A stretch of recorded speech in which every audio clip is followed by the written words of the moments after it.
নমস্কার, আমি ঝুমকলি পলিগ্রিডে আপনাদের সবাইকে স্বাগত। কৌলিন্যে অন্যান্য মিষ্টির মতো খুব বেশি ওজনদার নয়, কিন্তু জনপ্রিয়তায় কোনো খামতি নেই। সেটা হচ্ছে বাঙালি মিষ্টি গজা। ছোটখাটো দু একটা রহস্য ভেদ করতে পারলেই বানানো অতি সহজ। আসুন বানিয়ে ফেলি। 1 কাপ চিনি এবং 1 কাপ জল দিয়ে চিনির শিরা বানিয়ে নিন।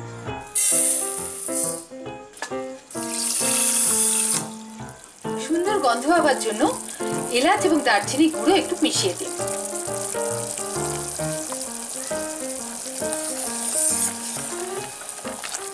শিরার ঘনত্বটা এরকম হবে, একটু গাঢ় হবে। ভাজা গজার মধ্যে মেশাবার আগে রসটাকে একটু ঠান্ডা হতে দিন। 1 কাপ ময়দা নিয়ে নিন। 1/4 চা চামচ বেকিং সোডা এর সাথে মিশিয়ে দিতে হবে। খুব ভালো করে মিশিয়ে দিতে হবে। প্রতি কাপ ময়দার জন্য 1/4 কাপ ঘি নিতে হবে।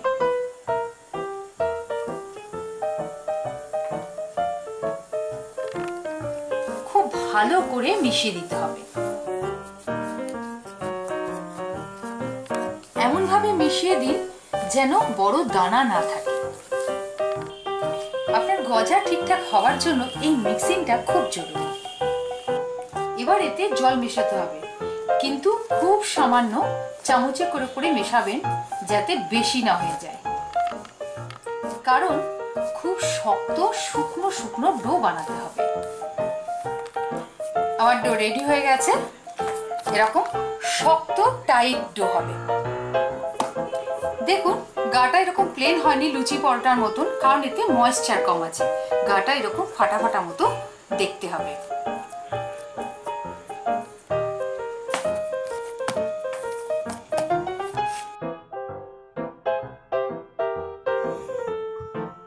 প্রথমে এইভাবে ময়দার খামিটাকে একটু স্প্রেড করে নিন।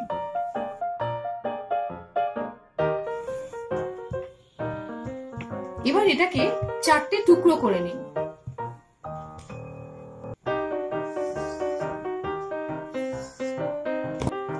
এবার একটার উপরে আরেকটা চাপিয়ে দিন।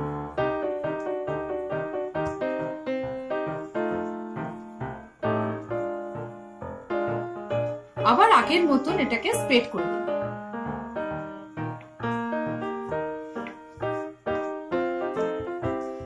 এইভাবে 2-3 বার করে নিন। এইভাবে গজার মধ্যকার পরতগুলো তৈরি হয়। ভালো পরত পড়লে তবেই ভেতরে রস ঢুকবে আর খুব ক্রিস্পি সফট হবে।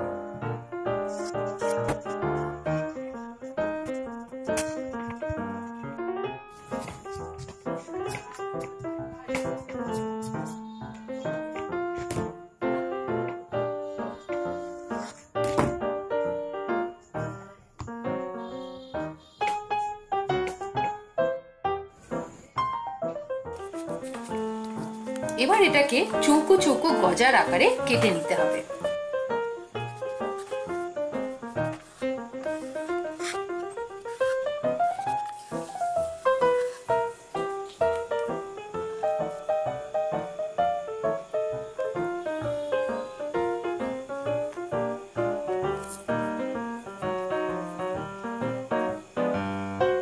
এবার এগুলোকে ডুবন্ত তেলে ভেজে নিতে হবে।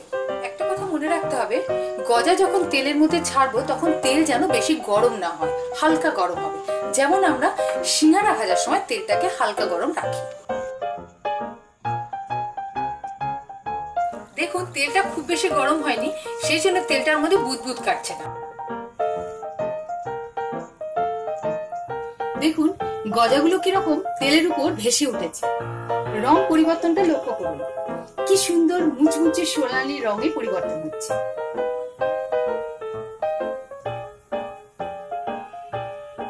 ব্যাস, আমার গজা পুরোপুরি হয়ে গেছে। এবার আমি তুলে নেব।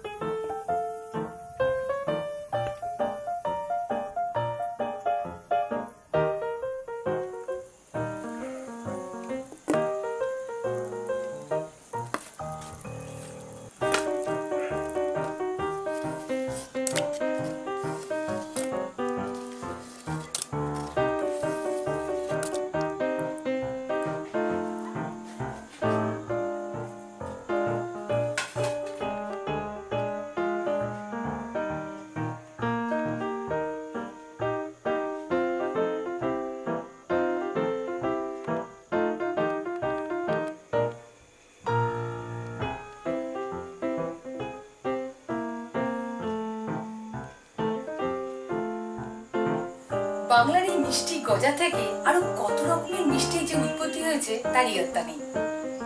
ভবিষ্যতে এরকম আরো বিভিন্ন রকমের গজা রেসিপি আমি আপনাদের দেখাবো।